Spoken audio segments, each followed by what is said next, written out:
কোথায় ওর বাপ থাকে তার ঠিকানা নেই, বলে বাবার কাছে যাব। অনাথ সৃষ্টি আবদার। থিঙ্কিং অফ নলেজে আজকে উপস্থাপন করব বিশ্বকবি রবীন্দ্রনাথ ঠাকুর রচিত অনবদ্য এক ছোট গল্প সমাপ্তি। 1300 বঙ্গাব্দে গল্পটি লেখা হয়েছে। ছোট গল্প সংকলন গ্রন্থ গল্পগুচ্ছে গল্পটি সংকলিত হয়েছে। ছোট গল্পের বৈশিষ্ট্য অনুসারে অন্তরে অতৃপ্তি রয়েই যায় প্রতিটি গল্পেই। এই গল্পটিও তার ব্যতিক্রম কিছু নয়। চলুন শুরু করি আজকের গল্প সমাপ্তি। অপূর্ব কৃষ্ণ বিএ পাশ করিয়া কলিকাতা হইতে দেশে ফিরিয়া আসিতেছেন। নদীটি ক্ষুদ্র, বর্ষা অন্তে প্রায় শুকায়া যায়। এখন শ্রাবণের শেষে জলে ভরিয়া উঠিয়া একেবারে গ্রামের বেড়া ও বাঁশধারের তলদেশ চুম্বন করিয়া চলিয়াছে। বহুদিন ঘন বর্ষার পরে আজ মেঘমুক্ত আকাশে রৌদ্র দেখা দিয়াছে। নৌকায় আসীন অপূর্ব কৃষ্ণের মনের ভিতরকার একখানি ছবি যদি দেখিতে পাইতাম, তবে দেখিতাম সেখানেও এই যুবকের মানস নদী নববর্ষায় কুলে কুলে ভরিয়া আলোকে জল এবং বাতাসে ছলছল করিয়া উঠিতেছে। নৌকা যথাস্থানে ঘাটে আসিয়া লাগিল। নদী তীর হইতে অপূর্বদের বাড়ির পাকা ছাদ গাছের অন্তরাল দিয়া দেখা যাইতেছে। অপূর্বর আগমন সংবাদ বাড়ির কেহ জানিত না, সেই জন্য ঘাটে লোক আসে নাই। মাঝি ব্যাগ লইতে উদ্যত হইলে অপূর্ব নিবারণ করিয়া নিজেই ব্যাগ হাতে লইয়া আনন্দ ভরে তাড়াতাড়ি নামিয়া পড়িল। নামিবা মাত্র তীরে ছিল পিছল। ব্যাগ সমেত অপূর্ব কাদায় পড়িয়া গেল।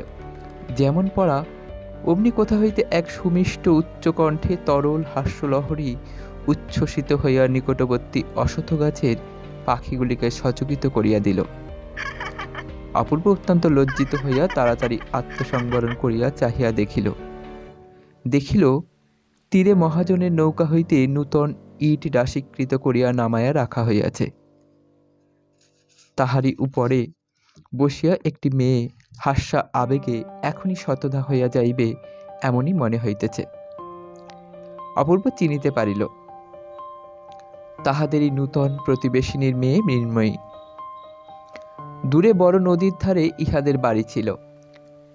সেখানে নদীর ভাঙনে দেশত্যাগ করিয়া বছর 2-3 হইল এই গ্রামে আসিয়া বাস করিতেছে।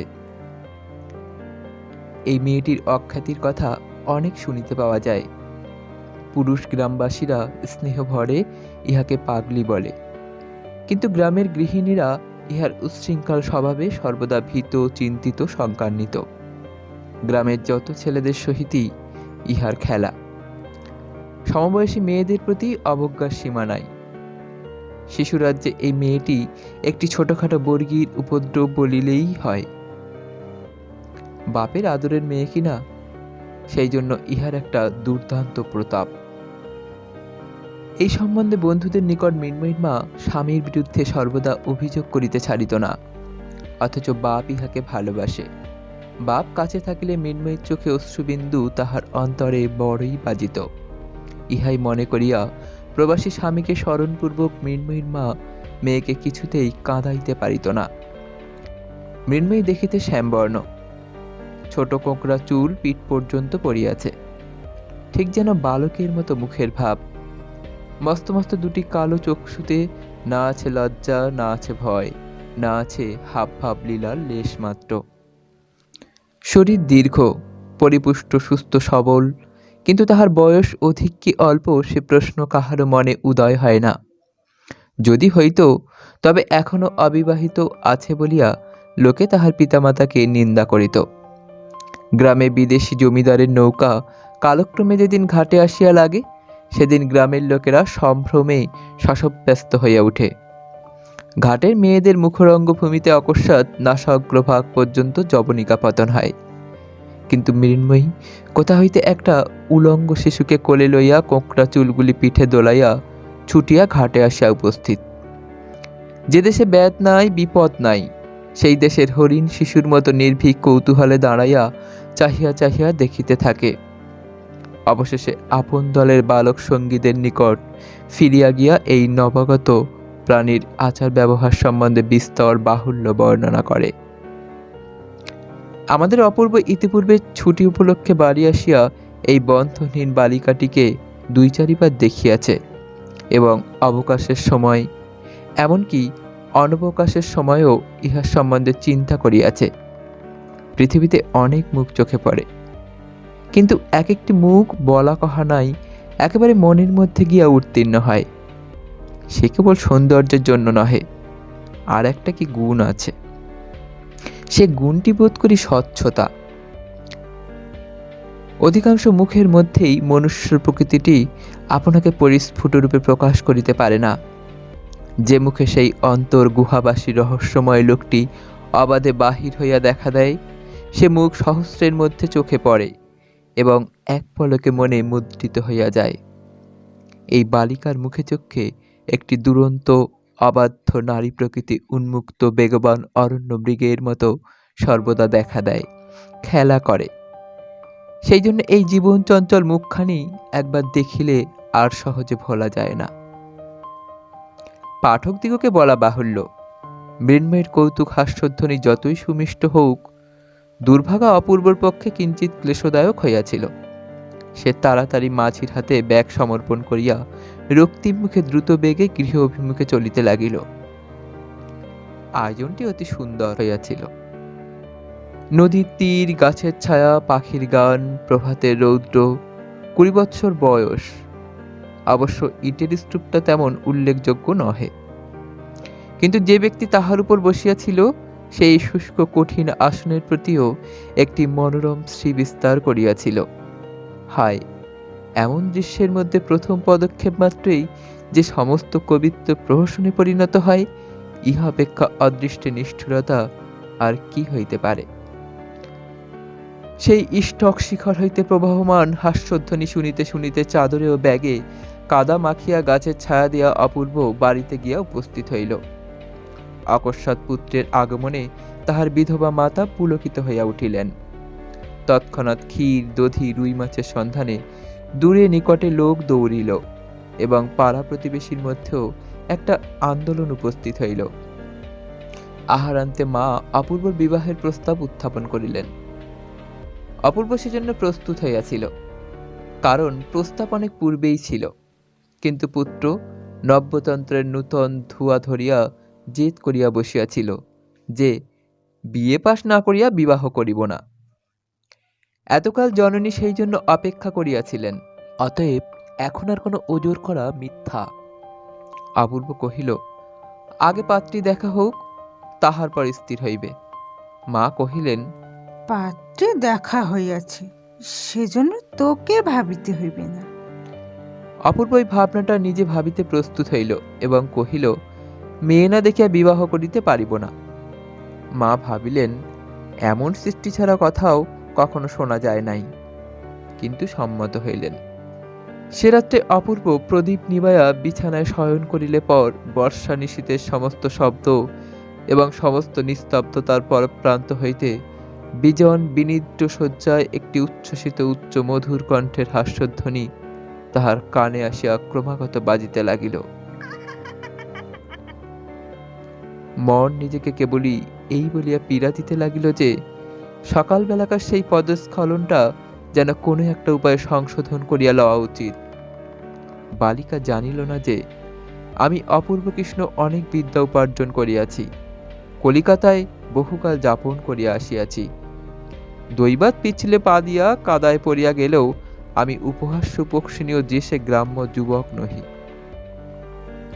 পরদিন অপূর্ব কোণে দেখিতে যাইবে, অধিক দূরে নহে, পাড়াতেই তাহাদের বাড়ি। একটু বিশেষ যত্নপূর্বক সাজ করিল। ধুতি ও চাদর ছাড়িয়া সিল্কের চাপকান, জব্বা, মাথায় একটা গোলাকার পাগড়ি এবং বার্নিশ করা একজোড়া জুতা পায়ে দিয়া সিল্কের ছাতা হস্তে প্রাতঃকালে বাহির হইল। সম্ভাবিত শ্বশুরবাড়িতে পদার্পণ করিবা মাত্র মহা সমারোহ সমাদরের ঘটা পড়িয়া গেল। অবশেষে যথাকালে কম্পিত হৃদয়ে মেয়েটিকে ঝাড়িয়া মুছিয়া রং করিয়া খোপায় রাংতা জড়াইয়া একখানি পাতলা রঙিন কাপড়ে মুড়িয়া বরের সম্মুখে আনিয়া উপস্থিত করা হইল। সে এক কোণে নীরবে মাথা প্রায় হাঁটুর কাছে ঠেকাইয়া বসিয়া রহিল, এবং এক প্রৌঢ়া দাসী তাহাকে সাহস দিবার জন্য পশ্চাতে উপস্থিত রহিল। কনের এক বালক ভাই, তাহাদের পরিবারের মধ্যে এই এক নূতন অনধিকার প্রবেশ উদ্যত লোকটির পাগড়ি, ঘড়ির চেন এবং নবোদ্গত শ্বশ্রু এক মনে নিরীক্ষণ করিতে লাগিল। অপূর্ব কিয়ৎকাল গোফে তা দিয়া অবশেষে গম্ভীরভাবে জিজ্ঞাসা করিল, তুমি কি পড়ো? বসন ভূষণ আচ্ছন্ন লজ্জাস্তূপের নিকট হইতে তাহার কোনো উত্তর পাওয়া গেল না। 2-3 বার প্রশ্ন এবং প্রৌঢ়া দাসীর নিকট হইতে পৃষ্ঠদেশে বিস্তর উৎসাহজনক করতারণের পর বালিকা মৃদুস্বরে এক নিঃশ্বাসে অত্যন্ত দ্রুত বলিয়া গেল, চারুপাঠ 2য় ভাগ, ব্যাকরণ সার 1ম ভাগ, ভূগোল বিবরণ, পাটিগণিত, ভারতবর্ষের ইতিহাস। এমন সময় বহির্দেশে একটা অশান্ত গতির ধূপধাপ শব্দ শোনা গেল, এবং মুহূর্তের মধ্যে দৌড়িয়া হাঁপাইয়া পিঠের চুল দোলাইয়া মৃন্ময়ী ঘরে আসিয়া প্রবেশ করিল। অপূর্ব কৃষ্ণের প্রতি দৃকপাত না করিয়া একেবারে কনের ভাই রাখালের হাত ধরিয়া টানাটানি আরম্ভ করিয়া দিল। রাখাল তখন আপন পর্যবেক্ষণ শক্তির চর্চায় একান্ত মনে নিযুক্ত ছিল। সে কিছুতেই উঠিতে চাহিল না। দাসীটি তাহার সংযত কণ্ঠস্বরের মৃদুতা রক্ষার প্রতি দৃষ্টি রাখিয়া যথাযোগ্য তীব্রভাবে মৃন্ময়কে ভৎসনা করিতে লাগিল। অপূর্ব কৃষ্ণ আপনার সমস্ত গাম্ভীর্য এবং গৌরব একত্র করিয়া পাগড়ি পরা মস্তকে অভ্রভেদী হইয়া বসিয়া রহিল এবং পেটের কাছে ঘড়ির চেন নাড়িতে লাগিল। অবশেষে সঙ্গীটিকে কিছুতেই বিচলিত করিতে না পারিয়া তাহার পিঠে একটা সশব্দ চপেটাঘাত করিয়া চট করিয়া কনের মাথার ঘোমটা টানিয়া খুলিয়া দিয়া ঝড়ের মতো মৃন্ময়ী ঘর হইতে বাহির হইয়া গেল। দাসীটি গুমরাইয়া গর্জন করিতে লাগিল এবং ভগ্নীর অকস্মাৎ অবগুণ্ঠন মোচনে রাখালটি খিলখিল শব্দে হাসিতে আরম্ভ করিল। নিজের পৃষ্ঠের প্রবল চপেটাঘাত সে অন্যায় প্রাপ্য মনে করিল না, কারণ এরূপ দেনা পাওনা তাহাদের মধ্যে সর্বদাই চলিতেছে। এমনকি পূর্বে মৃন্ময়ী চুল কাঁচ ছাড়াইয়া পিঠের মাঝামাঝি আসিয়া পড়িত। রাখালি একদিন হঠাৎ পশ্চাৎ হইতে আসিয়া তাহার ঝুঁটির মধ্যে কাঁচি চালাইয়া দেয়। মৃন্ময়ী তখন অত্যন্ত রাগ করিয়া তাহার হাত হইতে কাঁচিটি কাড়িয়া লইয়া নিজের অবশিষ্ট পশ্চাতের চুল ক্যাচ ক্যাচ শব্দে নির্দয়ভাবে কাটিয়া ফেলিল। তাহার কোকড়া চুলের স্তবগুলি শাখাচ্যুত কালো আঙুরের স্তূপের মতো গুচ্ছ গুচ্ছ মাটিতে পড়িয়া গেল। উভয়ের মধ্যে এরূপ শাসন প্রণালী প্রচলিত ছিল। অতঃপর এই নীরব পরীক্ষা সভা আর অধিকক্ষণ স্থায়ী হইল না। পিণ্ডাকার কন্যাটি কোনো মতে পুনস্তা দীর্ঘাকার হইয়া দাসী সহকারে অন্তঃপুরে চলিয়া গেল। অপূর্ব পরম গম্ভীরভাবে বিরল গুম্ফরেখায় তা দিতে দিতে উঠিয়া ঘরের বাহিরে যাইতে উদ্যত হইল। দ্বারের নিকটে গিয়া দেখে বার্নিশ করা নূতন জুতো জোড়াটি যেখানে ছিল সেখানে নাই, এবং কোথায় আছে তাহাও বহু চেষ্টায় অবধারণ করা গেল না। বাড়ির লোক সকলেই বিষম বিব্রত হইয়া উঠিল এবং অপরাধীর উদ্দেশ্যে গালি ও ভৎসনা অজস্র বর্ষিত হইতে লাগিল। অনেক খোঁজ করিয়া অবশেষে অনন্য উপায় হইয়া বাড়ির কর্তার পুরাতন ছিন্ন ঢিলা চটিজোড়াটা পরিয়া প্যান্টেলুম চাপকান পাকড়ি সমেত সুসজ্জিত অপূর্ব কর্দমাক্ত গ্রাম্য পথে অত্যন্ত সাবধানে চলিতে লাগিল। পুষ্করিণীর ধারে নির্জন পথপ্রান্তে আবার হঠাৎ সেই উচ্চকণ্ঠের অজস্র হাস্যকল উচ্ছ্বাস, যেন তরুপল্লবের মধ্য হইতে কৌতুকপ্রিয়া বনদেবী অপূর্বের ওই অসঙ্গত চটি জুতা জোড়ার দিকে চাহিয়া হঠাৎ আর হাসি ধারণ করিয়া রাখিতে পারিল না। অপূর্ব অপ্রতিভভাবে থমকিয়া দাঁড়াইয়া ইতস্তত নিরীক্ষণ করিতেছে। এমন সময় ঘন বন হইতে বাহির হইয়া একটি নির্লজ্জ অপরাধিনী তাহার সম্মুখে নূতন জুতো জোড়াটি রাখিয়াই পলায়ন উদ্যত হইল। অপূর্ব দ্রুতবেগে 2 হাত ধরিয়া তাহাকে বন্দী করিয়া ফেলিল। মৃন্ময়ী আঁকিয়া বাঁকিয়া হাত ছাড়াইয়া পলাইবার চেষ্টা করিল, কিন্তু পারিল না। কোকড়া চুলে বেষ্টিত তাহার পরিপুষ্ট সহাস্য দুষ্ট মুখখানির উপরে শাখা অন্তরালচ্যুত সূর্য কিরণ আসিয়া পড়িল।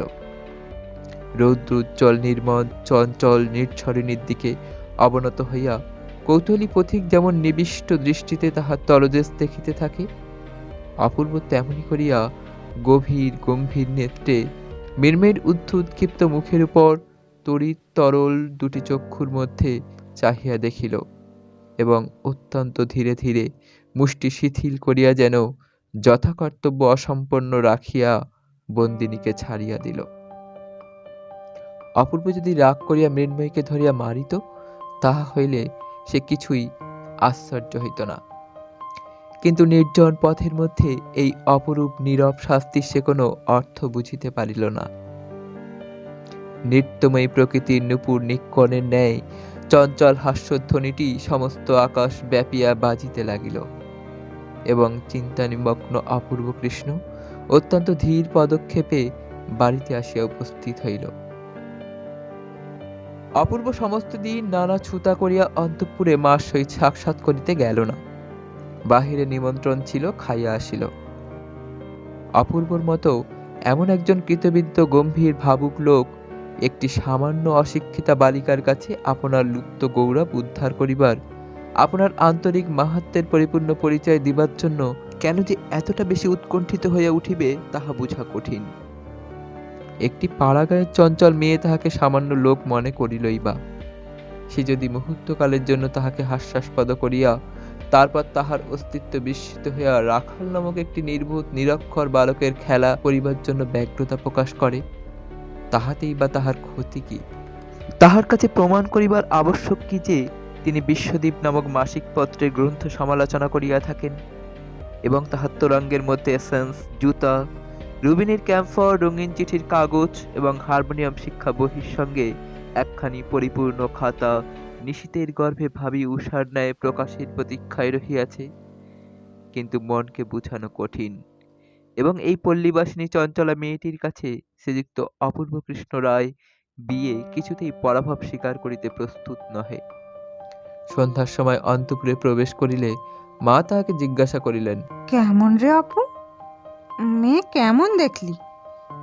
পছন্দ হয় তো? অপূর্ব কিঞ্চিত অপ্রতিভভাবে কহিল, মেয়ে দেখেছি মা, ওর মধ্যে একটিকে আমার পছন্দ হয়েছে। মা আশ্চর্য হইয়া কহিলেন, তুই আবার কটি মেয়ে দেখলি? অবশেষে অনেক ইতস্ততর পর প্রকাশ পাইল, প্রতিবেশিনী শরতের মেয়ে মৃন্ময়ীকে তাহার ছেলে পছন্দ করিয়াছে। এত লেখাপড়া শিখিয়া এমনই ছেলের পছন্দ? প্রথমে অপূর্বর পক্ষে অনেকটা পরিমাণ লজ্জা ছিল। অবশেষে মা যখন প্রবল আপত্তি করিতে লাগিলেন, তখন তাহার লজ্জা ভাঙিয়া গেল। সে রোখের মাথায় বলিয়া বসিল, মৃন্ময়ীকে ছাড়া আর কাহাকেও বিবাহ করিব না। অন্য জড়পুত্তলী মেয়েটিকে সে যতই কল্পনা করিতে লাগিল, ততই বিবাহ সম্বন্ধে তাহার বিষম বিতৃষ্ণার উদ্রেক হইল। 2-3 দিন উভয় পক্ষে মান অভিমান, অনাহার অনিদ্রার পর অপূর্বই জয়ী হইল। মা মনকে বুঝাইলেন যে মৃন্ময়ী ছেলে মানুষ এবং মৃন্ময়ীর মা উপযুক্ত শিক্ষাদানে অসমর্থ। বিবাহের পর তাহার হাতে পড়িলেই তাহার স্বভাবের পরিবর্তন হইবে এবং ক্রমশ ইহাও বিশ্বাস করিলেন যে মৃন্ময়ীর মুখখানি সুন্দর, কিন্তু তখনই আবার তাহার খর্বকেশরাশি তাহার কল্পনা পথে উদিত হইয়া হৃদয় নৈরাশ্যে পূর্ণ করিতে লাগিল। তথাপি আশা করিলেন দৃঢ় করিয়া চুল বাঁধিয়া এবং জপজপে করিয়া তেল লেপিয়া কালে এ ত্রুটিও সংশোধন হইতে পারিবে। পাড়ার লোক সকলেই অপূর্বের এই পছন্দটিকে অপূর্ব পছন্দ বলিয়া নামকরণ করিল। পাগলি মৃন্ময়ীকে অনেকেই ভালোবাসিত, কিন্তু তাই বলিয়া নিজের পুত্রের বিবাহযোগ্যা বলিয়া কেহ মনে করিত না। মৃন্ময়ীর বাপ ঈশান মজুমদারকে যথাকালে সংবাদ দেওয়া হইল। সে কোনো একটি স্টিমার কোম্পানির কেরানি রূপে দূরে নদী তীরবর্তী একটি ক্ষুদ্র স্টেশনে একটি ছোট টিনের ছাদ বিশিষ্ট কুটিরে মাল ওঠানো, নামানো এবং টিকিট বিক্রয় কার্যে নিযুক্ত ছিল। তাহার মৃন্ময়ীর বিবাহ প্রস্তাবে 2 চক্ষু বহিয়া জল পড়িতে লাগিল। তাহার মধ্যে কতখানি দুঃখ এবং কতখানি আনন্দ ছিল পরিমাপ করিয়া বলিবার কোনো উপায় নাই। কন্যার বিবাহ উপলক্ষে ঈশান হেড অফিসে সাহেবের নিকট ছুটি প্রার্থনা করিয়া দরখাস্ত দিল। সাহেব উপলক্ষটা নিতান্তই তুচ্ছ জ্ঞান করিয়া ছুটি নামঞ্জুর করিয়া দিলেন। তখন পূজার সময় 1 সপ্তাহ ছুটি পাইবার সম্ভাবনা জানাইয়া সে পর্যন্ত বিবাহ স্থগিত রাখিবার জন্য দেশে চিঠি লিখিয়া দিল। কিন্তু অপূর্বর মা কহিল, এই মাসে দিন ভালো আছে, আর বিলম্ব করিতে পারিব না। উভয়তেই প্রার্থনা অগ্রাহ্য হইলে পর ব্যথিত হৃদয় ঈশান আর কোনো আপত্তি না করিয়া পূর্বমত মাল ওজন এবং টিকিট বিক্রয় করিতে লাগিল। অতঃপর মৃন্ময়ীর মা এবং পল্লীর যত বর্ষীয়সীগণ সকলে মিলিয়া ভাবী কর্তব্য সম্বন্ধে মৃন্ময়ীকে অহর্নিশি উপদেশ দিতে লাগিল। ক্রীড়াশক্তি, দ্রুতগমন, উচ্চহাস্য, বালকদিগের সহিত আলাপ এবং ক্ষুধা অনুসারে ভোজন সম্বন্ধে সকলেই নিষেধ পরামর্শ দিয়া বিবাহটাকে বিভীষিকারূপে প্রতিপন্ন করিতে সম্পূর্ণ কৃতকার্য হইল। উৎকণ্ঠিত শঙ্কিত হৃদয়ে মৃন্ময়ী মনে করিল তাহার যাবজ্জীবন কারাদণ্ড এবং তদ অবসানে ফাঁসির হুকুম হইয়াছে। সে দুষ্টপনি ঘোড়ার মতো ঘাড় বাঁকায়া পিছু হটিয়া বলিয়া বসিল, আমি বিবাহ করিব না। কিন্তু তথাপি বিবাহ করিতে হইল। তারপরে শিক্ষা আরম্ভ হইল। এক রাত্রির মধ্যে মৃন্ময়ী সমস্ত পৃথিবী অপূর্বর মার অন্তঃপুরে আসিয়া আবদ্ধ হইয়া গেল। শাশুড়ি সংশোধন কার্যে প্রবৃত্ত হইলেন। অত্যন্ত কঠিন মুখ করিয়া কহিলেন, দেখো বাছা, তুমি কিছু আর কচি খুকি নও, আমাদের ঘরে অমন বেহায়াপনা করিলে চলিবে না। শাশুড়ি যেভাবে বলিলেন মৃন্ময়ী সেভাবে কথাটা গ্রহণ করিল না। সে ভাবিল, এ ঘরে যদি না চলে তবে বুঝি অন্যত্র যাইতে হইবে। অপরাহ্নে তাহাকে আর দেখা গেল না। কোথায় গেল খোঁজ পড়িল। অবশেষে বিশ্বাসঘাতক রাখাল তাহাকে তাহার গোপন স্থান হইতে ধরাইয়া দিল। সে বটতলায় রাধাকান্ত ঠাকুরের পরিত্যক্ত ভাঙা রথের মধ্যে গিয়া বসিয়াছিল। শাশুড়ি মা এবং পাড়ার সমস্ত হিতৈষিণীগণ মৃন্ময়ীকে যেরূপ লাঞ্ছনা করিল তাহা পাঠকগণ এবং পাঠিকাগণ সহজেই কল্পনা করিতে পারিবেন। রাত্রে ঘন মেঘ করিয়া ঝুপঝুপ শব্দে বৃষ্টি হইতে আরম্ভ হইল। অপূর্বকৃষ্ণ বিছানার মধ্যে অতি ধীরে ধীরে মৃন্ময়ীর কাছে ঈষৎ অগ্রসর হইয়া তাহার কানে কানে মৃদুস্বরে কহিল, মৃন্ময়ী, তুমি আমাকে ভালোবাসো না?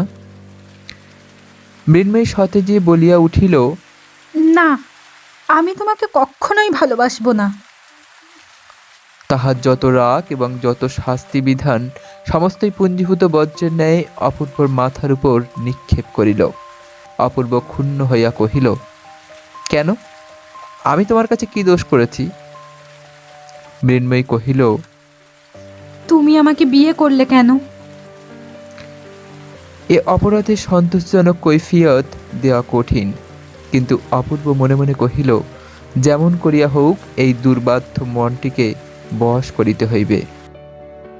পরদিন শাশুড়ি মৃন্ময়ীর বিদ্রোহী ভাবে সমস্ত লক্ষণ দেখিয়া তাহাকে ঘরে দরজা বন্ধ করিয়া রাখিয়া দিল।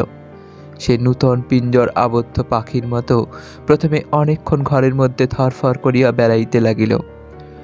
অবশেষে কোথাও পালাইবার কোনো পথ না দেখিয়া নিষ্ফল ক্রোধে বিছানার চাদরখানা দাঁত দিয়া ছিঁড়িয়া কুটি কুটি করিয়া ফেলিল এবং মাটির ওপর উপুর হইয়া পড়িয়া মনে মনে বাবাকে ডাকিতে ডাকিতে কাঁদিতে লাগিল।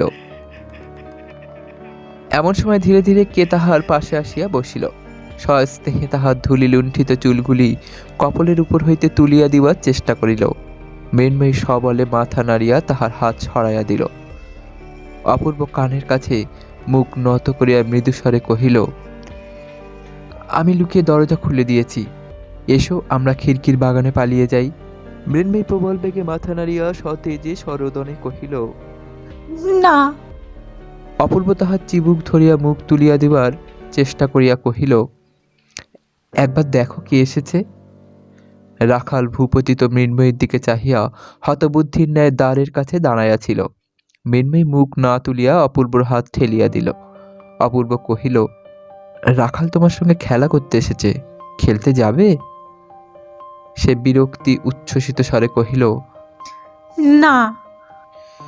রাখাল সুবিধা নয় বুঝিয়া কোনো মতে ঘর হইতে পালাইয়া হাঁপ ছাড়িয়া বাঁচিল। অপূর্ব চুপ করিয়া বসিয়া রহিল। মৃন্ময়ী কাঁদিতে কাঁদিতে শ্রান্ত হইয়া ঘুমাইয়া পড়িল। তখন অপূর্ব পা টিপিয়া বাহির হইয়া দ্বারের শিকল দিয়া চলিয়া গেল। তাহার পরদিন মৃন্ময়ী বাপের কাছ হইতে এক পত্র পাইল। তিনি তাহার প্রাণ প্রতিমা মৃন্ময়ীর বিবাহের সময় উপস্থিত থাকিতে পারেন নাই বলিয়া বিলাপ করিয়া নবদম্পতিকে অন্তরের আশীর্বাদ পাঠাইয়াছেন। মৃন্ময়ী শাশুড়িকে গিয়া কহিল, আমি বাবার কাছে যাব। শাশুড়ি অকস্মাৎ এই অসম্ভব প্রার্থনায় তাকে ভৎসনা করিয়া উঠিলেন। কোথায় ওর বাপ থাকে তার ঠিকানা নেই, বলে বাবার কাছে যাব। অনাথ সৃষ্টি আবদার। সে উত্তর না করিয়া চলিয়া গেল। আপনার ঘরে গিয়া দ্বার রুদ্ধ করিয়া নিতান্ত হতাশ্বাস ব্যক্তি যেমন করিয়া দেবতার কাছে প্রার্থনা করে তেমনি করিয়া বলিতে লাগিল, বাবা, আমাকে তুমি নিয়ে যাও। এখানে আমার কেউ নেই, এখানে থাকলে আমি বাঁচব না। গভীর রাত্রে তাহার স্বামী নিদ্রিত হইলে ধীরে ধীরে দ্বার খুলিয়া মৃন্ময়ী গৃহের বাহির হইল। যদিও একবার মেঘ করিয়া আসিতেছিল, তথাপি জ্যোৎস্নারাত্রে পথ দেখিবার মতো আলোক যথেষ্ট ছিল। বাপের কাছে যাইতে হইলে কোন পথ অবলম্বন করিতে হইবে মৃন্ময়ী তাহার কিছুই জানিত না। কেবল তাহার মনের বিশ্বাস ছিল, যে পথ দিয়া ডাকের পত্রবাহক রানারগঞ্জ চলে সেই পথ দিয়া পৃথিবীর সমস্ত ঠিকানায় যাওয়া যায়। মৃন্ময়ী সেই ডাকের পথ ধরিয়া চলিতে লাগিল। চলিতে চলিতে শরীর শান্ত হইয়া আসিল। রাত্রিও প্রায় শেষ হইল। বনের মধ্যে যখন উসখুস করিয়া অনিশ্চিত সুরে দুটো একটা পাখি ডাকিবার উপক্রম করিতেছে, অথচ নিঃসংশয়ে সময় নির্ণয় করিতে না পারিয়া ইতস্তত করিতেছে, তখন মৃন্ময়ী পথের শেষে নদীর ধারে একটা বৃহৎ বাজারের মতো স্থানে আসিয়া উপস্থিত হইল। অতঃপর কোন দিকে যাইতে হইবে ভাবিতেছে, এমন সময় পরিচিত ঝমঝম শব্দ শুনিতে পাইল। চিঠির থলে কাঁধে করিয়া ঊর্ধ্বশ্বাসে ডাকের রানার আসিয়া উপস্থিত হইল। মৃন্ময়ী তাড়াতাড়ি তাহার কাছে গিয়া কাতর শান্ত স্বরে কহিল, কুশিগঞ্জে আমি বাবার কাছে যাব, আমাকে তুমি সঙ্গে নিয়ে চলো না। সে কহিল, কুশিগঞ্জ কোথায় আমি জানি না। এই বলিয়া খাটে বাঁধা ডাক নৌকার মাঝিকে জাগাইয়া দিল, নৌকা ছাড়িয়া দিল। তাহার দয়া করিবার বা প্রশ্ন করিবার সময় নাই। দেখিতে দেখিতে হাট এবং বাজার সজাগ হইয়া উঠিল। মৃন্ময়ী ঘাটে নামিয়া একজন মাঝিকে ডাকিয়া কহিল, মাঝি, আমাকে কুশিগঞ্জে নিয়ে যাবে? মাঝি তাহার উত্তর দিবার পূর্বেই পাশের নৌকা হইতে একজন বলিয়া উঠিল, আরে কে ও? মিনুমা, তুমি এখানে কোথা থেকে? মৃন্ময়ী উচ্ছ্বসিত ব্যগ্রতার সহিত বলিয়া উঠিল, বনমালী, আমি কুশিগঞ্জে বাবার কাছে যাব, আমাকে তোর নৌকায় নিয়ে চল। বনমালী তাহাদের গ্রামের মাঝি। সেই উচ্ছৃঙ্খল প্রকৃতি বালিকাটিকে বিলক্ষণ চিনিত। সে কহিল, বাবার কাছে যাবে? সে তো বেশ কথা, চলো আমি তোমাকে নিয়ে যাচ্ছি। মৃন্ময়ী নৌকায় উঠিল। মাঝি নৌকা ছাড়িয়া দিল। মেঘ করিয়া মুষলধারে বৃষ্টি আরম্ভ হইল। ভাদ্র মাসের পূর্ণ নদী ফুলিয়া ফুলিয়া নৌকা দোলাইতে লাগিল। মৃন্ময়ীর সমস্ত শরীর নিদ্রায় আচ্ছন্ন হইয়া আসিল। অঞ্চল পাতিয়া সে নৌকার মধ্যে শয়ন করিল এবং এই দুরন্ত বালিকা নদী দোলায় প্রকৃতি স্নেহপালিত শান্ত শিশুটির মতো অকাতরে ঘুমাইতে লাগিল। জাগিয়া উঠিয়া দেখিল সে তাহার শ্বশুর বাড়িতে খাটে শুইয়া আছে। তাহাকে জাগ্রত দেখিয়া ঝি বকিতে আরম্ভ করিল। ঝির কণ্ঠস্বরে শাশুড়ি আসিয়া অত্যন্ত কঠিন কঠিন করিয়া বলিতে লাগিলেন। মৃন্ময়ী বিস্ফারিত নেত্রে নীরবে তাহার মুখের দিকে চাহিয়া রহিল।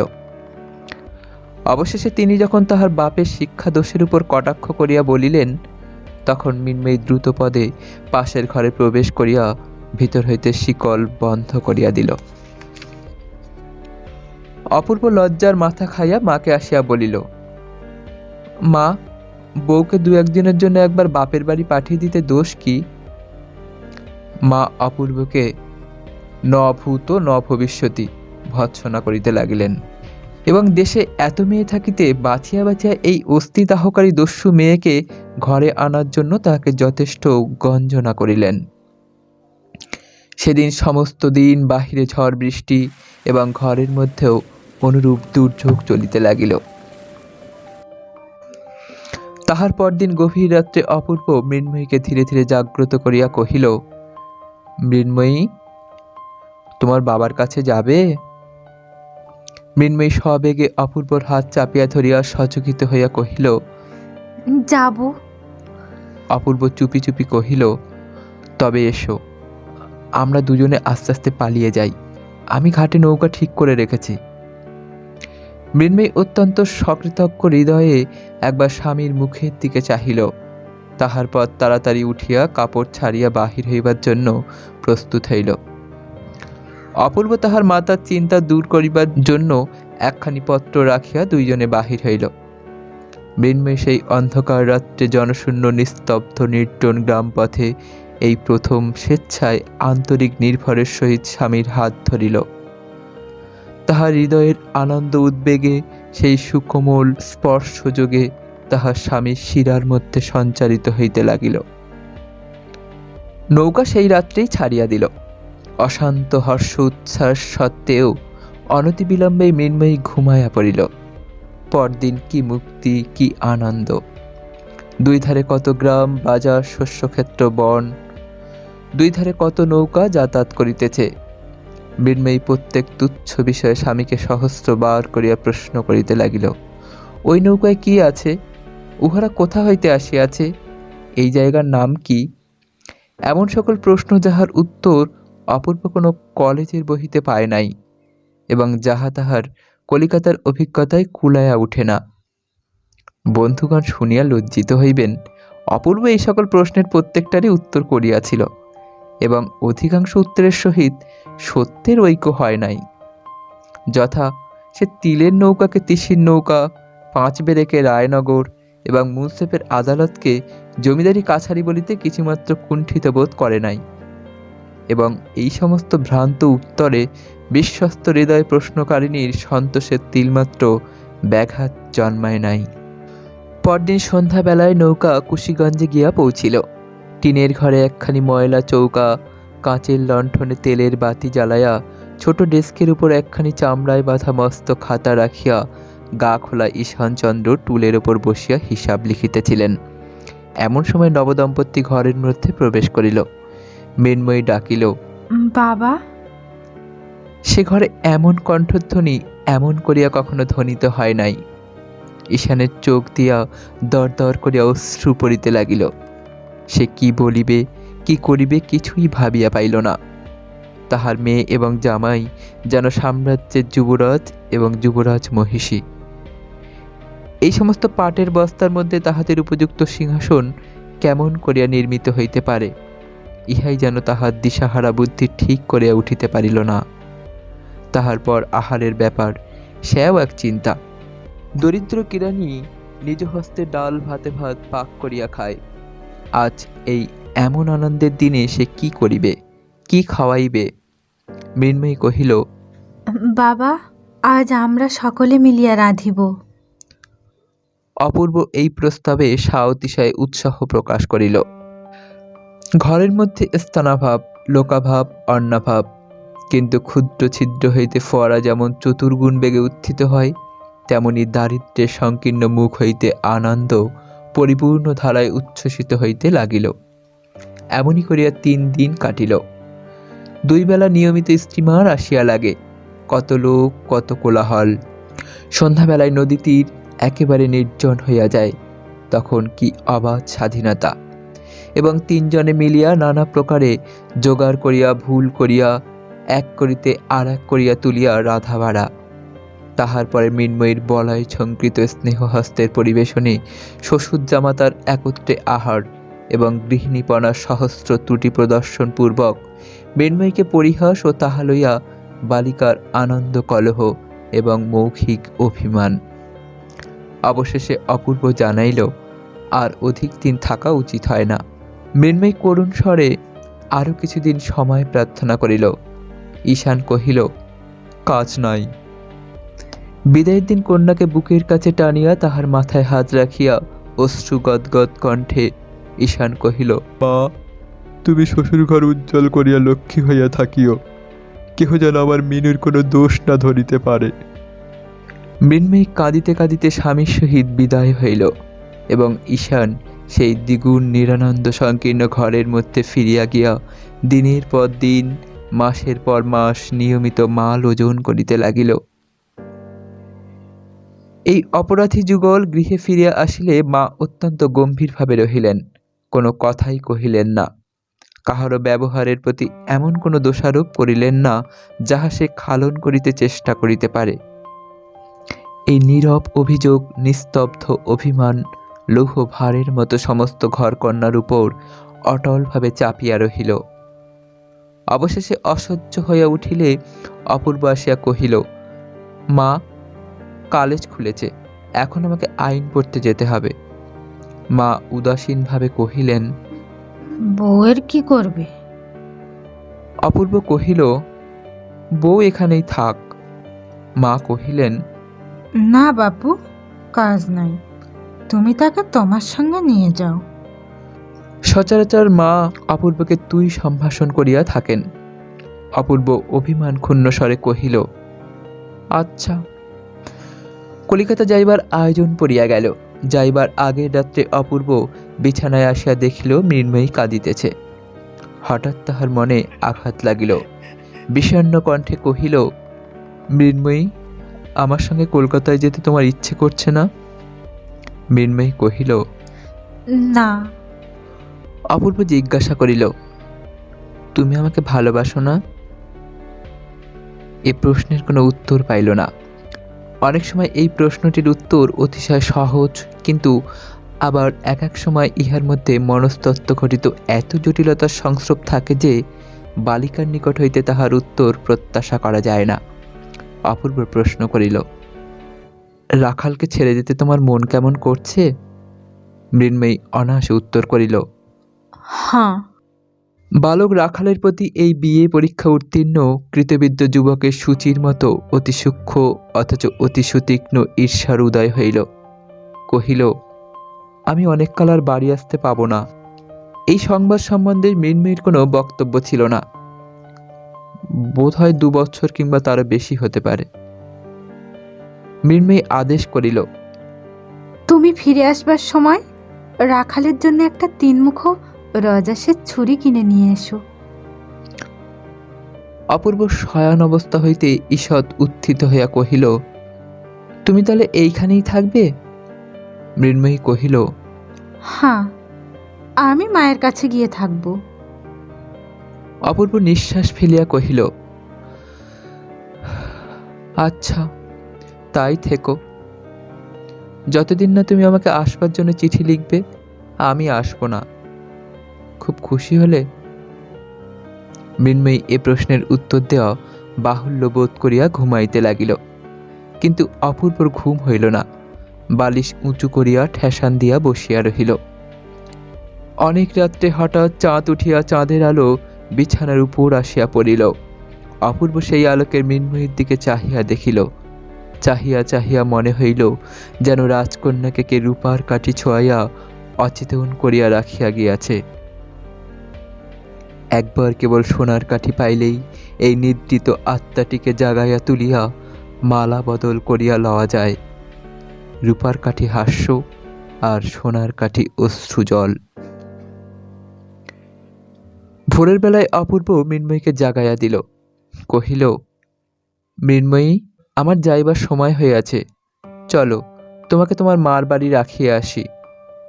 মৃন্ময়ী শয্যা ত্যাগ করিয়া উঠিয়া দাঁড়াইলে অপূর্ব তাহার 2 হাত ধরিয়া কহিল, এখন আমার একটি প্রার্থনা আছে। আমি অনেক সময় তোমার অনেক সাহায্য করিয়াছি, আজ যাইবার সময় তাহার একটি পুরস্কার দিবে? মৃন্ময়ী বিস্মিত হইয়া কহিল, কি?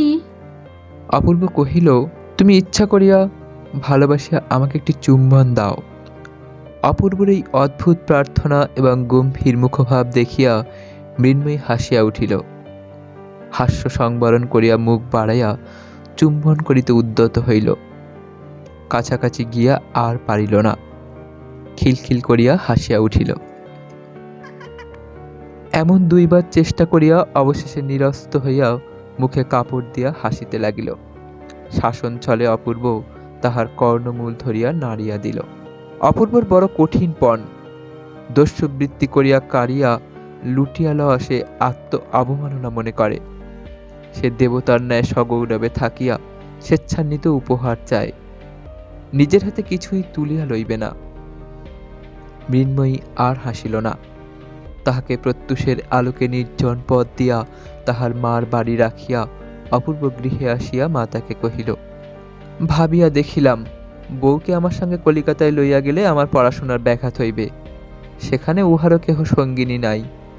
তুমি তো তাহাকে এ বাড়িতে রাখিতে চাও না, আমি তাই তাহার মার বাড়িতেই রাখিয়া আসিলাম। সুগভীর অভিমানের মধ্যে মাতা পুত্রের বিচ্ছেদ হইল। মার বাড়িতে আসিয়া মৃন্ময়ী দেখিল কিছুতেই আর মন লাগিতেছে না। সে বাড়ির আগাগোড়া যেন বদল হইয়া গেছে। সময় আর কাটে না। কি করিবে, কোথায় যাইবে, কাহার সহিত দেখা করিবে, ভাবিয়া পাইল না। মৃন্ময়ীর হঠাৎ মনে হইল যেন সমস্ত গৃহে এবং সমস্ত গ্রামে কেহ লোক নাই, যেন মধ্যাহ্নে সূর্যগ্রহণ হইল। কিছুতেই বুঝিতে পারিল না। আজ কলিকাতায় চলিয়া যাইবার জন্য এত প্রাণপণ ইচ্ছা করিতেছে, কাল রাত্রে এই ইচ্ছা কোথায় ছিল? কাল সে জানিত না যে জীবনের যে অংশ পরিহার করিয়া যাইবার জন্য এত মন কেমন করিতেছিল, তৎপূর্বেই তাহার সম্পূর্ণ স্বাদ পরিবর্তন হইয়া গিয়াছে। গাছের পক্কপত্রের ন্যায় আজ সেই বৃন্তচ্যুত অতীত জীবনটাকে ইচ্ছাপূর্বক অনায়াসে দূরে ছুঁড়িয়া ফেলিল। গল্পে শোনা যায় নিপুণ অস্ত্রকার এমন সূক্ষ্ম তরবারি নির্মাণ করিতে পারে যে তদ্বারা মানুষকে দ্বিখণ্ড করিলেও সে জানিতে পারে না।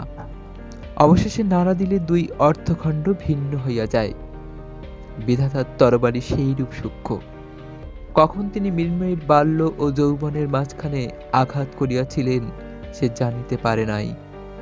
আজ কেমন করিয়া নাড়া পাইয়া বাল্য অংশ যৌবন হইতে বিচ্যুত হইয়া পড়িল এবং মৃন্ময়ী বিস্মিত হইয়া ব্যথিত হইয়া চাহিয়া রহিল। মাতৃগৃহে তাহার সেই পুরাতন শয়নগৃহকে আর আপনার বলিয়া মনে হইল না। সেখানে যে থাকিত সে হঠাৎ আর নাই। এখন হৃদয়ের সমস্ত স্মৃতি সেই আর একটা বাড়ি, আর একটা ঘর, আর একটা শয্যার কাছে গুনগুন করিয়া বেড়াইতে লাগিল। মৃন্ময়ীকে আর কেহ বাহিরে দেখিতে পাইল না। তাহার হাস্যধ্বনি আর শোনা যায় না। রাখাল তাহাকে দেখিলে ভয় করে, খেলার কথা মনেও আসে না। মৃন্ময়ী মাকে বলিল, মা, আমাকে শ্বশুর বাড়ি রেখে আয়। এদিকে বিদায়কালীন পুত্রের বিষণ্ণ মুখ স্মরণ করিয়া অপূর্বর মার হৃদয় বিদীর্ণ হইয়া যায়। সে যে রাগ করিয়া বউকে বেহানের বাড়ি রাখিয়া আসিয়াছে, ইহা তাহার মনে বড়ই বিধিতে লাগিল। হেনকালে একদিন মাথায় কাপড় দিয়া মৃন্ময়ী ম্লান মুখে শাশুড়ির পায়ের কাছে পড়িয়া প্রণাম করিল।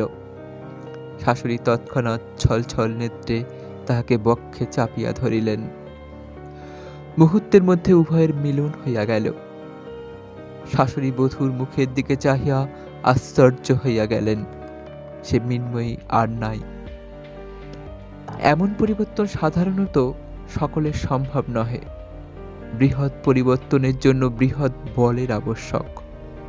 শাশুড়ি স্থির করিয়াছিলেন মৃন্ময়ীর দোষগুলি একটি একটি করিয়া সংশোধন করিবেন, কিন্তু আর একজন অদৃশ্য সংশোধনকর্তা একটি অজ্ঞাত সংক্ষেপ উপায় অবলম্বন করিয়া মৃন্ময়ীকে যেন নূতন জন্ম পরিগ্রহ করাইয়া দিলেন। এখন শাশুড়িকেও মৃন্ময়ী বুঝিতে পারিল, শাশুড়িও মৃন্ময়ীকে চিনিতে পারিলেন। তরুর সহিত শাখা প্রশাখার যেরূপ মিল, সমস্ত ঘরকন্যা তেমনি পরস্পর অখণ্ড সম্মিলিত হইয়া গেল। এই যে একটি গম্ভীর স্নিগ্ধ বিশাল রমণী প্রকৃতি মৃন্ময়ীর সমস্ত শরীরে ও সমস্ত অন্তরে রেখায় রেখায় ভরিয়া ভরিয়া উঠিল, ইহাতে তাহাকে যেন বেদনা দিতে লাগিল। প্রথম আষাঢ়ের শ্যামসজল নব মেঘের মতো তাহার হৃদয়ে একটি অশ্রুপূর্ণ বিস্তীর্ণ অভিমানের সঞ্চার হইল। সেই অভিমান তাহার চোখের ছায়াময় সুদীর্ঘ পল্লবের উপর আরেকটি গভীরতর ছায়া নিক্ষেপ করিল। সে মনে মনে বলিতে লাগিল, আমি আমাকে বুঝিতে পারি নাই বলিয়া তুমি আমাকে বুঝিলে না কেন? তুমি আমাকে শাস্তি দিলে না কেন? তোমার ইচ্ছানুসারে আমাকে চালনা করাইলে না কেন? আমি রাক্ষসী যখন তোমার সঙ্গে কলিকাতায় যাইতে চাহিলাম না, তুমি আমাকে জোর করিয়া ধরিয়া লইয়া গেলে না কেন? তুমি আমার কথা শুনিলে কেন? আমার অনুরোধ মানিলে কেন? আমার অবাধ্যতা সহিলে কেন?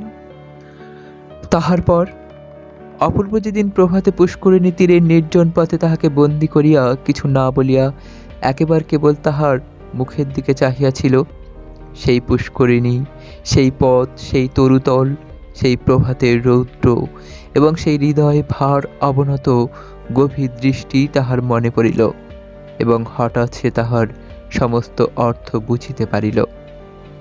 তাহার পর সেই বিদায়ের দিনের যে চুম্বন অপূর্বর মুখের দিকে অগ্রসর হইয়া ফিরিয়া আসিয়াছিল, সেই অসম্পূর্ণ চুম্বন এখন মরুমরীচিকা অভিমুখী তৃষার্ত পাখির ন্যায় ক্রমাগত সেই অতীত অবসরের দিকে ধাবিত হইতে লাগিল। কিছুতেই তাহার আর পিপাসা মিটিল না।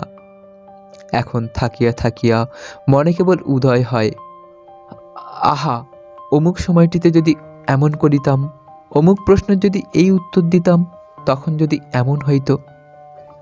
অপূর্বর মনে এই বলিয়া ক্ষোভ জন্মিয়াছিল যে মৃন্ময়ী আমার সম্পূর্ণ পরিচয় পায় নাই। মৃন্ময়ীও আজ বসিয়া বসিয়া ভাবে, তিনি আমাকে কি মনে করিলেন, কি বুঝিয়া গেলেন। অপূর্ব তাহাকে যে দুরন্ত চপল অবিবেচক নির্বোধ বালিকা বলিয়া জানিল, পরিপূর্ণ হৃদয় অমৃত ধারায় প্রেম পিপাসা মিটাইতে সক্ষম রমণী বলিয়া পরিচয় পাইল না, ইহাতেই সে পরিতাপে লজ্জায় ধিক্কারে পীড়িত হইতে লাগিল।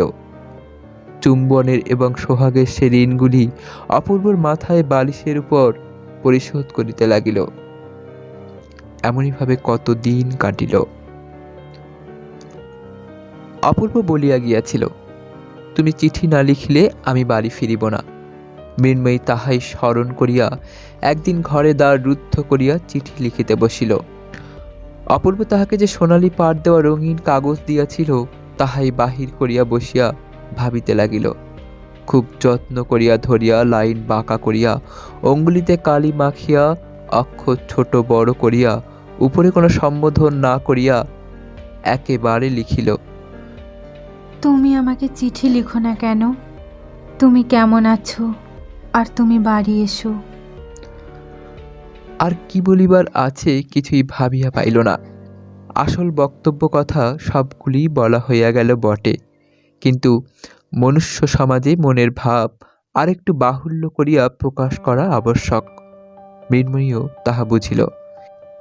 এই জন্য আরও অনেকক্ষণ ভাবিয়া ভাবিয়া আর কয়েকটা নূতন কথা যোগ করিয়া দিল। এইবার তুমি আমাকে চিঠি লিখো, আর কেমন আছো লিখো, আর বাড়ি এসো। মা ভালো আছেন, বিশু পুঁটি ভালো আছে, কাল আমাদের কালো গরুর বাছুর হয়েছে। এই বলিয়া চিঠি শেষ করিল। চিঠি লেফাফায় মুড়িয়া প্রত্যেক অক্ষরটির উপর একটি ফোঁটা করিয়া মনের ভালোবাসা দিয়া লিখিল, শ্রীযুক্ত বাবু অপূর্ব কৃষ্ণ রায়। ভালোবাসা যতই দিক, তবু লাইন সোজা, অক্ষর সুছাঁত এবং বানান শুদ্ধ হইল না। লেফাফায় নামটুকু ব্যতীত আরও যে কিছু লেখা আবশ্যক, মৃন্ময়ীর তাহা জানা ছিল না। পাছে শাশুড়ি অথবা আর কাহারও দৃষ্টিপথে পড়ে, সেই লজ্জায় চিঠিখানা একটি বিশ্বস্ত দাসীর হাত দিয়া ডাকে পাঠাইয়া দিল। বলা বাহুল্য, এ পত্রের কোনো ফল হইল না। অপূর্ব বাড়ি আসিল না। মা দেখিলেন ছুটি হইল, তবু অপূর্ব বাড়ি আসিল না। মনে করিলেন এখনো সে তাহার উপর রাগ করিয়া আছে। মৃন্ময়ীও স্থির করিল অপূর্ব তাহার উপর বিরক্ত হইয়া আছে। তখন আপনার চিঠিখানা মনে করিয়া সে লজ্জায় মরিয়া যাইতে লাগিল। সে চিঠিখানা যে কত তুচ্ছ, তাহাতে যে কোনো কথাই লেখা হয় নাই, তাহার মনের ভাব যে কিছুই প্রকাশ করা হয় নাই, সেটা পাঠ করে অপূর্ব যে মৃন্ময়ীকে আরও ছেলে মানুষ মনে করিতেছে, মনে মনে আরও অবজ্ঞা করিতেছে, ইহা ভাবিয়া সে শরবিদ্ধের ন্যায় অন্তরে অন্তরে ছটফট করিতে লাগিল। দাসীকে বারবার করিয়া জিজ্ঞাসা করিল, সে চিঠিখানা তুই কি ডাকে দিয়ে এসেছিস? দাসী তাহাকে সহস্রবার আশ্বাস দিয়া কহিল, হ্যাঁ গো, আমি নিজের হাতে বাক্সের মধ্যে ফেলে দিয়েছি। বাবুটা এতদিনে কোন কালে পেয়েছে। অবশেষে অপূর্বর মা একদিন মৃন্ময়ীকে ডাকিয়া কহিলেন, বৌমা, আপু অনেকদিন তো বাড়ি এলো না, তাই মনে করছি কলকাতায় গিয়ে তাকে দেখে আসি গে। তুমি সঙ্গে যাবে? মৃন্ময়ী সম্মতিসূচক ঘাড় নাড়িল এবং ঘরের মধ্যে আসিয়া দ্বার রুদ্ধ করিয়া বিছানার উপর পড়িয়া বালিশখানা বুকের উপর চাপিয়া ধরিয়া হাসিয়া নড়িয়া চড়িয়া মনের আবেগ উন্মুক্ত করিয়া দিল। তাহার পর ক্রমে গম্ভীর হইয়া বিষণ্ণ হইয়া আশঙ্কায় পরিপূর্ণ হইয়া বসিয়া কাঁদিতে লাগিল।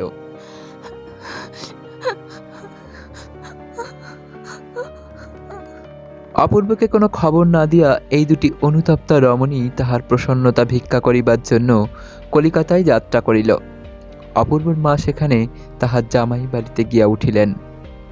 সেদিন মৃন্ময়ীর পত্রের প্রত্যাশায় নিরাশ হইয়া সন্ধ্যাবেলায় অপূর্বর প্রতিজ্ঞা ভঙ্গ করিয়া নিজেই তাহাকে পত্র লিখিতে বসিয়াছে। কোনো কথাই পছন্দ মতো হইতেছে না। এমন একটা সম্বোধন খুঁজিতেছে যাহাতে ভালোবাসাও প্রকাশ হয়, অথচ অভিমানও ব্যক্ত করে। কথা না পাইয়া মাতৃভাষার উপর অশ্রদ্ধা দৃঢ়তর হইতেছে।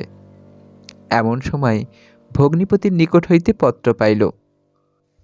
মা আসিয়াছেন, শীঘ্র আসিবে এবং রাত্রে এইখানেই আহারাদি করিবে। সংবাদ সমস্ত ভালো। শেষ আশ্বাস সত্ত্বেও অপূর্ব অমঙ্গল আশঙ্কায় বিমর্ষ হইয়া উঠিল। অবিলম্বে ভগ্নির বাড়ি গিয়া উপস্থিত হইল। সাক্ষাৎ মাত্রই মাকে জিজ্ঞাসা করিল, মা, সব ভালো তো? মা কহিলেন, সব ভালো। তুই ছুটিতে বাড়ি গেলি না, তাই আমি তোকে নিতে এসেছি। অপূর্ব কহিল, সেজন্য এত কষ্ট করে আসিবার কি আবশ্যক ছিল? আইন পরীক্ষার পড়াশোনা ইত্যাদি। আহারের সময় ভগ্নী জিজ্ঞাসা করিল, দাদা, এবার বউকে তোমার সঙ্গে আনলে না কেন? দাদা গম্ভীরভাবে কহিতে লাগিল, আইনের পড়াশোনা ইত্যাদি। ভগ্নিপতি হাসিয়া কহিল, ও সমস্ত মিথ্যা হুজুর, আমাদের ভয়ে আনতে সাহস হয় না। ভগ্নী কহিল, ভয়ঙ্কর লোকটাই বটে। ছেলে মানুষ হঠাৎ দেখলে আচমকা আটকে উঠতে পারে। এইভাবে হাস্য পরিহাস চলিতে লাগিল, কিন্তু অপূর্ব অত্যন্ত বিমর্ষ হইয়া রহিল। কোনো কথা তাহার ভালো লাগিতেছিল না। তাহার মনে হইতেছিল, সেই যখন মা কলিকাতায় আসিলেন তখন মৃন্ময়ী ইচ্ছা করিলে অনায়াসে তাহার সহিত আসিতে পারিত। বোধহয় মা তাহাকে সঙ্গে আনিবার চেষ্টাও করিয়াছিলেন, কিন্তু সে সমস্ত হয় নাই।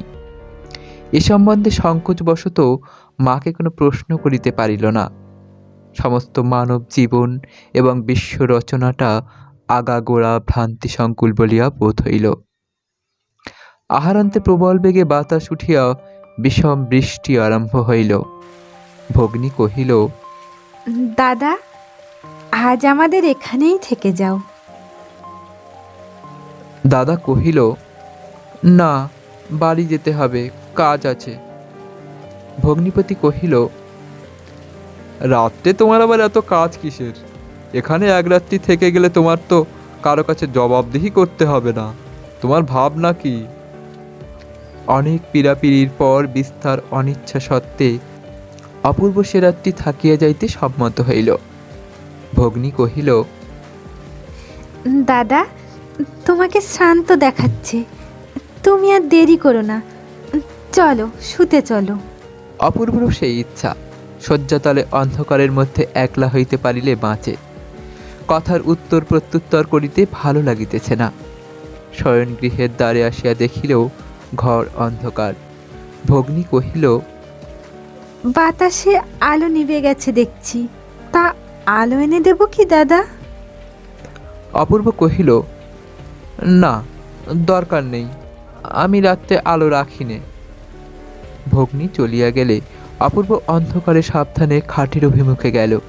খাটে প্রবেশ করিতে উদ্যত হইতেছে, এমন সময়ে হঠাৎ বলয় নিক্কণ শব্দে একটি সুকোমল বাহুপাশ তাহাকে সুকঠিন বন্ধনে বাঁধিয়া ফেলিল এবং একটি পুষ্পপুটতুল্য ওষ্ঠাধর দস্যুর মতো আসিয়া পড়িয়া অবিরল অশ্রুজলসিক্ত আবেগপূর্ণ চুম্বনে তাহাকে বিস্ময় প্রকাশের অবসর দিল না। অপূর্ব প্রথমে চমকিয়া উঠিল, তাহার পর বুঝিতে পারিল অনেক দিনের একটি হাস্যবাধায় অসম্পূর্ণ চেষ্টা আজ অশ্রু জলধারায় সমাপ্ত হইল। এতক্ষণ শুনছিলেন বিশ্বকবি রবীন্দ্রনাথ ঠাকুর রচিত অসাধারণ একটি ছোট গল্প সমাপ্তি। এরকম আরও গল্প শোনার জন্য থিঙ্কিং অব নলেজ চ্যানেলটি সাবস্ক্রাইব করে পাশে থাকুন। ধন্যবাদ।